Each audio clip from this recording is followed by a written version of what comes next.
আজি বিজনীত আমি দেখা পালোঁ বিজনী অক্সিগুৰিত ভাওৰাগুৰিত এটা জেহাদী ওলাইছে। আমি জেহাদী এইকাৰণে কৈ আছোঁ, আমাৰ ইয়াতে তথ্য আছে। আমি আজি বিজনী থানাত এখন এজাহাৰ দিলোঁ। মুস্তাফিজুৰ ৰহমান নামে এজন জেহাদীয়ে এটা ৰিলছত, ইনষ্টাগ্ৰামৰ জৰিয়তে এটা ৰিলছত সি কমেণ্ট কৰিছে আই লাভ ইউ পাকিস্তান। যিটো সময়ত আমাৰ হিন্দু ২৭জন মানুহ হত্যা কৰিল জম্মু কাশ্মীৰত, এইটো সময়ত ইছলামিক জেহাদীয়ে, পাকিস্তানৰ সমৰ্থক জেহাদীয়ে যেতিয়া হত্যা কৰিল, এইটো সময়ত সি লিখিছে আই লাভ ইউ পাকিস্তান। এইবিলাকক কৰায়ত্ব কৰিব লাগে আৰু কঠোৰতম শাস্তি দিব লাগে।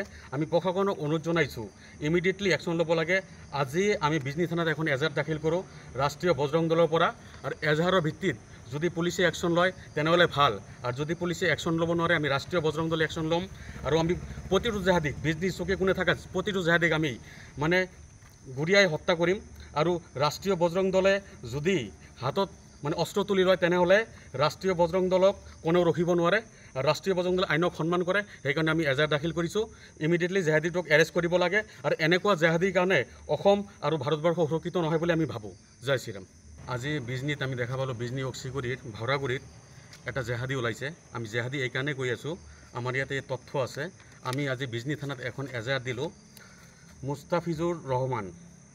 মুস্তাফিজুৰ ৰহমান নামে এজন জেহাদীয়ে এটা ৰিলছত, ইনষ্টাগ্ৰামৰ জৰিয়তে এটা ৰিলছত সি কমেণ্ট কৰিছে আই লাভ ইউ পাকিস্তান।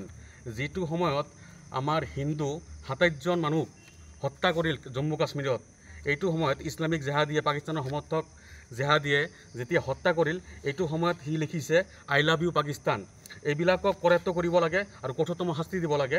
আমি প্ৰশাসনক অনুৰোধ জনাইছোঁ, ইমিডিয়েটলি একশ্যন ল'ব লাগে। আজি আমি বিজনী থানাত এখন এজাহাৰ দাখিল কৰোঁ ৰাষ্ট্ৰীয় বজৰং দলৰ পৰা, আৰু এজাহাৰৰ ভিত্তিত যদি পুলিচে একশ্যন লয় তেনেহ'লে ভাল, আৰু যদি পুলিচে একশ্যন ল'ব নোৱাৰে আমি ৰাষ্ট্ৰীয় বজৰং দলে একশ্যন ল'ম।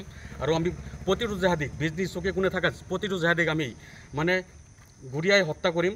আৰু ৰাষ্ট্ৰীয় বজৰং দলে যদি হাতত অস্ত্ৰ তুলি লয় তেনেহ'লে ৰাষ্ট্ৰীয় বজৰং দলক কোনেও ৰখিব নোৱাৰে। ৰাষ্ট্ৰীয় বজৰং দলে আইনক সন্মান কৰে, সেইকাৰণে আমি এজাহাৰ দাখিল কৰিছোঁ। ইমিডিয়েটলি জেহাদীটোক এৰেষ্ট কৰিব লাগে, আৰু এনেকুৱা জেহাদীৰ কাৰণে অসম আৰু ভাৰতবৰ্ষ সুৰক্ষিত নহয় বুলি আমি ভাবোঁ। জয় শ্ৰীৰাম। আজি বিজনীত আমি দেখা পালোঁ বিজনী অক্সিগুৰিত ভাওৰাগুৰিত এটা জেহাদী ওলাইছে। আমি জেহাদী এইকাৰণে কৈ আছোঁ, আমাৰ ইয়াতে তথ্য আছে। আমি আজি বিজনী থানাত এখন এজাহাৰ দিলোঁ। মুস্তাফিজুৰ ৰহমান নামে এজন জেহাদীয়ে এটা ৰিলছত, ইনষ্টাগ্ৰামৰ জৰিয়তে এটা ৰিলছত সি কমেণ্ট কৰিছে আই লাভ ইউ পাকিস্তান। যিটো সময়ত আমাৰ হিন্দু ২৭জন মানুহ হত্যা কৰিল জম্মু কাশ্মীৰত, এইটো সময়ত ইছলামিক জেহাদীয়ে, পাকিস্তানৰ সমৰ্থক জেহাদীয়ে যেতিয়া হত্যা কৰিল, এইটো সময়ত সি লিখিছে আই লাভ ইউ পাকিস্তান। এইবিলাকক কৰায়ত্ব কৰিব লাগে আৰু কঠোৰতম শাস্তি দিব লাগে।